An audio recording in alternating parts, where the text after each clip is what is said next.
Well, this is really an effort after decades of advocacy on the topic of why is early childhood important, why is the state investing more important, why is having qualified educators important. So we really have come in at a time when we have interest and understanding of the brain science, and now we even have the pandemic, shining a light on these issues. We also had an opportunity. We have some new legislators who are parents of young children themselves. So we've had a lot more interest from business community, legislators, others in the topic. And they've said, well, what does it really cost? And what can we do? And how can we support this workforce? We have looked at other states who've done cost of care estimation models and known that if child care's business is about 60 to 7% personnel costs, you need to know what are you aspiring to pay people. So legislators said, what could we do? And we worked with them on language to ask the state to work with our Early Childhood Council to come up with a recommended compensation scale, as well as a cost of care estimator tool that we can use to set rates for child care subsidy going forward. So the work was really to, legislate what that would entail. And that we took a look at, other states who've done this. We included things like living wage, things like K-12 parity with K-12 educators, because we know we lose a lot of educators to the K-12 system because of the pay and benefits. So the focus on compensation is really about, paying the profession for the skilled work that's done, recognizing that, building a professional pathway, and also addressing some of the issues that we know underlie the system in terms of pay and retention due to compensation.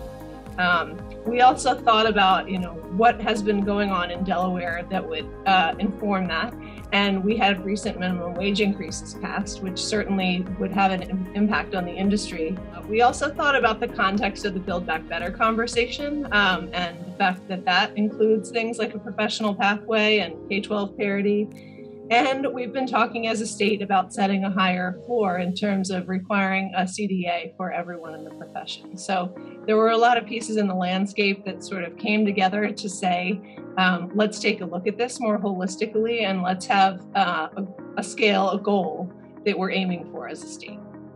For the development of the scale, it was really important for us to have the breadth of provider types at the table, as well as the people who can speak across industries.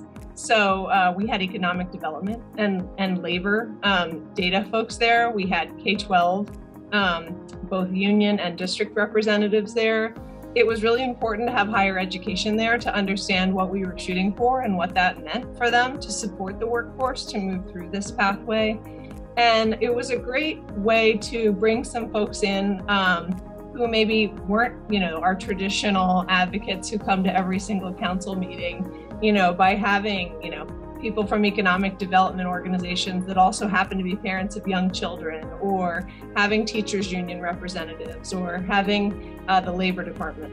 So Delaware's had a couple of years of workforce conversations really in earnest, and I think a momentum picked up, especially when there started to be discussion about implementing a cost of care model, which was going to be driven by salaries for childcare, as well as minimum wage increases across the state that were going to impact childcare. So there was a lot of momentum and interest, as well as movement from the field and us looking around the country and seeing other states, make progress on this. So legislators saying, what can we do for the workforce? How can we recognize folks and work on compensation? So 2 years ago, we started our state conversations and legislative conversations around cost of care. And then just last year passed a resolution and some budget language to require creating this compensation scale and a more specific levels of cost estimations and projections and tools that we would be able to use to be setting rates for child care subsidy.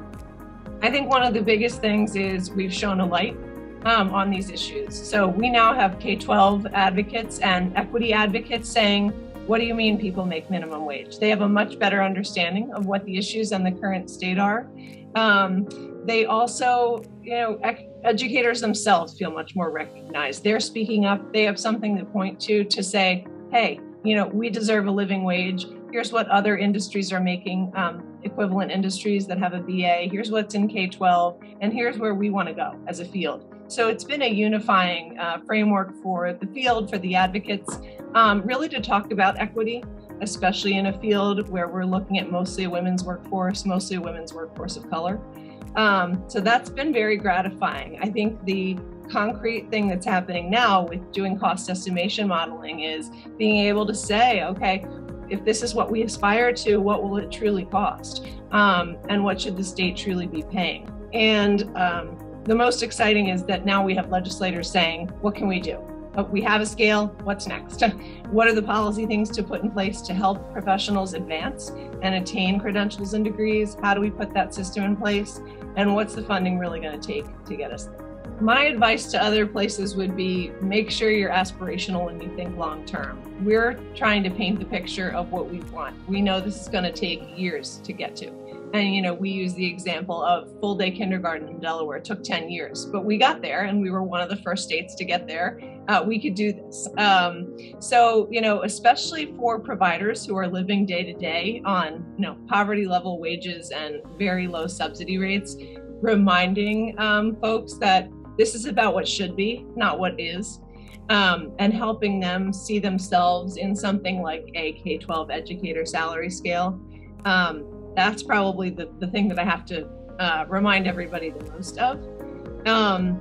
The other one is thinking about equity across settings. And I think that was one of our biggest themes was, whether it's family child care or K-12 or center-based, we felt like one scale was really important to recognize the work, as well as geographies. We need to set an equitable ground, for everybody to stand on.